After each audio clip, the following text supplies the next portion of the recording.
The Queen's guards stood frozen, their weapons still in their hands, but none of them dared to move. They had trained for war, for ambush, for assassination attempts, but nothing had prepared them for this sight. 2 royal heirs of the Zaharian Empire, feared and respected across 17 star systems, resting peacefully on the chest of a human soldier. Queen Vexithera stepped forward slowly. Her claws scraped softly against the metal floor. Her 6 eyes studied every detail of the scene, as if she feared it might vanish like smoke if she blinked. She had expected her daughters to be frightened, crying, or defiant. She had never imagined them sleeping, purring, their small forms wrapped in complete trust. Ali remained still. He did not shift or rise. He understood the moment's weight. His voice, when it came, was gentle, like someone trying not to disturb a fragile dream. They were not lost, he said softly. They were only hiding. They came down from the vents above the mess hall. I gave them food and water. After that, they didn't want to leave. The Queen's mandibles twitched, her chest rising with sharp breaths. She looked at her daughters again, the anger in her voice breaking apart. They trust you, a stranger, a human. Ali nodded, his scarred face calm. Sometimes trust comes faster than we expect. Sometimes it does not ask about species, or empires, or wars. Children feel safety, and they choose it. Ambassador Liz Chen glanced at the Queen, her own heart racing. She knew this was no small moment. History was being written in the quiet of this room. The human race and the Zaharians had never truly trusted each other. Negotiations had dragged on for years, full of suspicion and old wounds. Yet now, 2 small princesses had done what no diplomat could. They had built a bridge of trust on a human's chest. The elder princess stirred faintly. Her amber eyes blinked open for a second, heavy with sleep. She saw her mother's towering form and gave a tiny purr before pressing her head back against Ali's neck. That sound, that simple act, broke something inside the Queen. For centuries she had been taught that weakness was death, that trust was a weapon used by enemies, that softness led to ruin.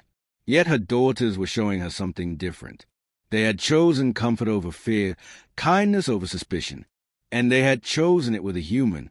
Her mandibles opened, but no harsh command came out. Instead, her voice was low, full of wonder she had not felt in years. Tell me, human, why did you not hand them over the moment you found them? Ali looked at her with steady eyes. Because they were afraid.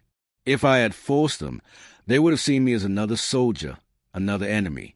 They needed to feel safe first. I wanted them to come to you with trust, not fear. The Queen's 6 eyes locked on him. For a moment, she saw not just a human soldier, but something else. A guardian, a man who carried scars of battle, but who still spoke with the heart of a protector. It unsettled her, yet at the same time, it amazed her. Her guard shifted nervously, waiting for orders. Ambassador Liz held her breath. No one knew what the Queen would say. Finally, Vexithera raised one hand. The guards lowered their weapons. The air grew lighter, though the tension still lingered. You speak of safety, the Queen said. Her voice no longer roared like thunder, but rolled softly, almost uncertain. My daughters, they are heirs to my empire. They must grow into strength. Yet here, they look small, fragile, and still they are safe. Because of you. Ali gave a small nod, his hand resting gently near the younger princess without touching her. Strength and safety can live together. Children who feel safe grow stronger. They will never forget who made them feel that way. The Queen's mandibles clicked once, slowly. She was not sure if it was agreement or confusion.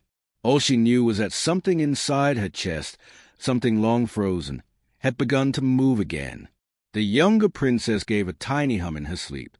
The elder pressed closer to Ali's shoulder. The Queen's eyes softened, barely, but enough for those watching to see. Ambassador Liz finally spoke, her voice careful. Your Majesty, what happens here today does not need to be forgotten. This moment, it can change things between our people. It can show both sides that trust is possible. The Queen turned her gaze toward Liz, then back to Ali, then finally down at her daughters. Her long body lowered, just slightly, as she whispered words none of her people had ever heard from her before. Perhaps trust is not weakness. The room remained silent. Even the gods did not move. Ali simply bowed his head. Trust is the beginning of peace. The queen's 6 eyes stayed fixed on him, full of amazement she would never admit aloud. For the first time in years, she allowed herself to hope. And so, in that quiet room, with 2 sleeping princesses purring on a human's chest, the seeds of a new future were planted. The station grew quiet after that moment. Word spread quickly, whispered to the corridors, carried on hushed breaths. The missing princesses of Zoria had been found, not in the arms of their own gods, not in the royal quarters, but asleep on the chest of a human soldier. To many, it sounded impossible. To others, it sounded like a story too strange to be true. Yet here it was, happening before their eyes. Queen Vexithera stood over Ali, her shadow long and sharp in the small room. Her daughters clung to him as though he were not a stranger but someone they had known all their lives. Her 6 glowing eyes did not blink. For centuries she had been taught that humans were weak, clumsy creatures, useful only as allies of convenience or obstacles in war. Yet here was one who had been trusted with her empire's future. Ali did not speak further. He let the silence stretch. He had already said what mattered. Children trusted safety. Children chose kindness. And the princesses had chosen him. The elder princess stirred again, this time opening her eyes fully. She blinked up at her mother with slow recognition. For a moment, Vexithera expected her to leap into her arms. But instead, the young egg gave a soft hum, glanced at Allah's face, then patted his shoulder with a small claw before closing her eyes once more. It was as if she were saying, "He is safe. I will stay here." The queen's chest tightened. She had led armies, crushed rebellions, silenced entire systems. But nothing had ever struck her so deeply as that simple act of choice. Her daughter, the future queen, trusted a human over her own mother's god. Her royal guards exchanged nervous glances. Their armor gleamed, their weapons ready, but none dared speak. They too saw what was happening. They too felt the strangeness of it. Ambassador Liz finally broke the silence, her tone soft but firm. "Your Majesty, this moment does not belong only to you. It belongs to all who watch. If your people hear of this, if they see their princesses at peace with a human, they may begin to imagine a future where our kinds are not enemies." The queen's mandibles twitched, a sound halfway between anger and thought. "My people do not believe in peace," she said slowly. "They believe in strength. They believe trust is a trick." Ali lifted his head slightly, his scarred face calm. "Strength is not lost when you protect," he said. "It is proven. Your daughters are not weaker because they trust me. They are stronger because they understand what safety feels like. One day, they will give that same safety to others." The queen turned her gaze fully on him, her 6 amber eyes burning. She had crushed leaders for less bold words. Yet this human spoke without fear, not out of arrogance but out of truth. And that truth amazed her. Her daughters shifted again, their small bodies purring gently. That sound filled the room, a strange, steady music that no machine could mimic. For the Zaharians, purring was rare, only given in moments of deep comfort.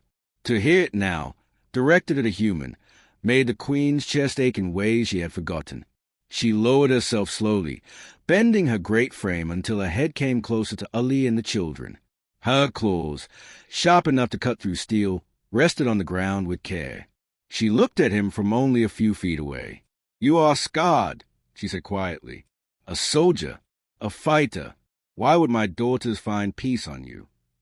Ali met her gaze, steady and gentle. "Because scars tell a story. They see not just the battles I fought, but the fact I survived.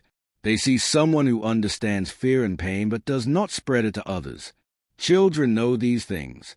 They feel them without words." The queen stayed, her heart torn between disbelief and wonder. She had never thought of scars as anything but marks of violence. Now, she saw them through her daughter's eyes, as proof of survival, of resilience, of safety. Ambassador Liz watched closely. She knew this was a moment where the Queen would either break the fragile bridge or step onto it. History trembled in the balance.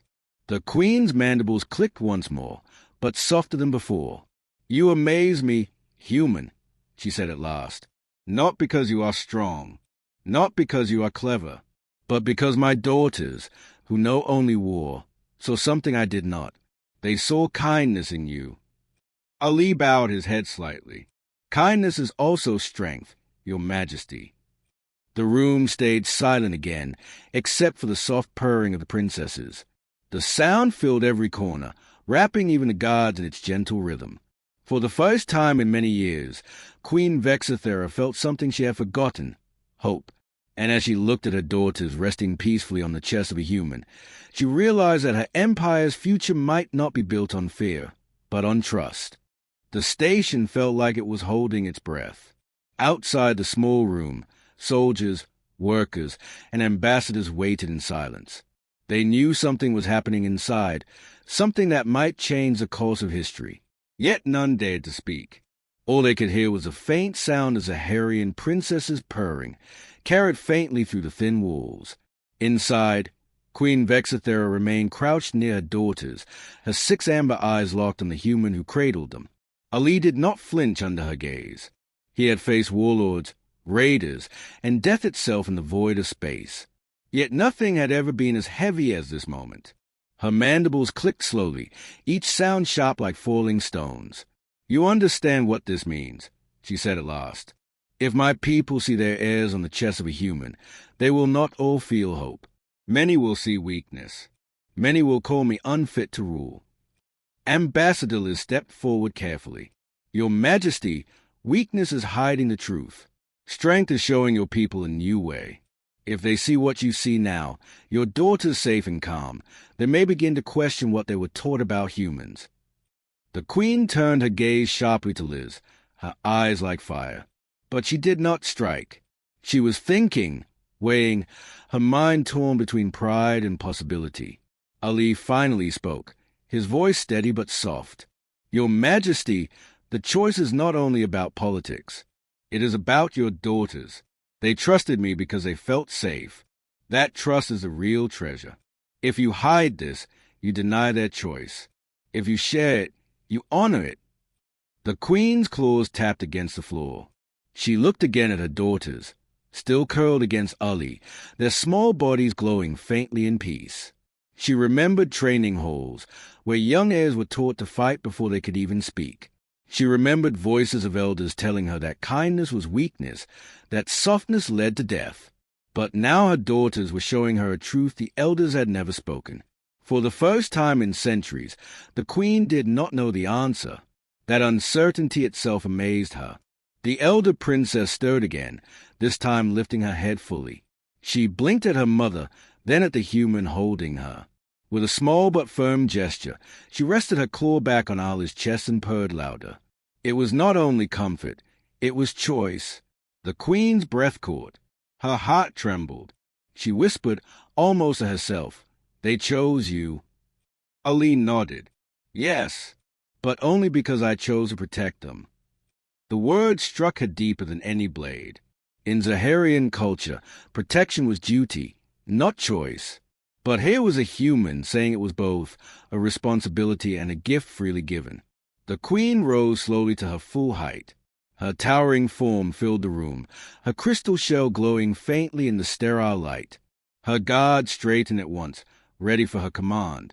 She looked down at her daughters once more, then at Ali. "Perhaps the future of my empire is not only mine to shape," she said, her voice carrying both strength and wonder. "Perhaps it begins here, with trust freely given between child and stranger." Ambassador Liz exhaled in relief.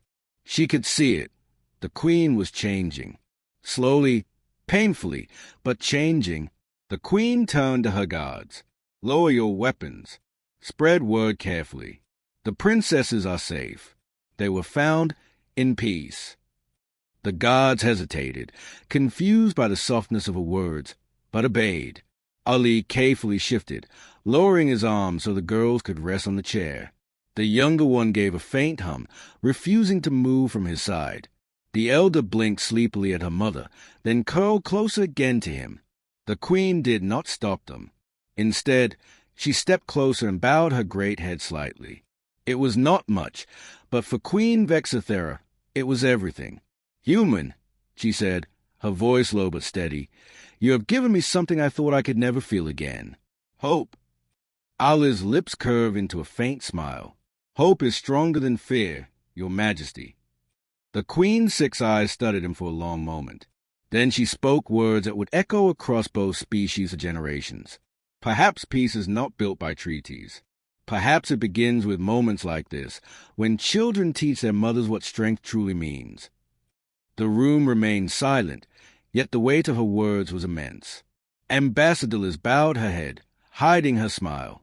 She knew history had just shifted, not by weapons, not by war, but by 2 little princesses who had chosen trust.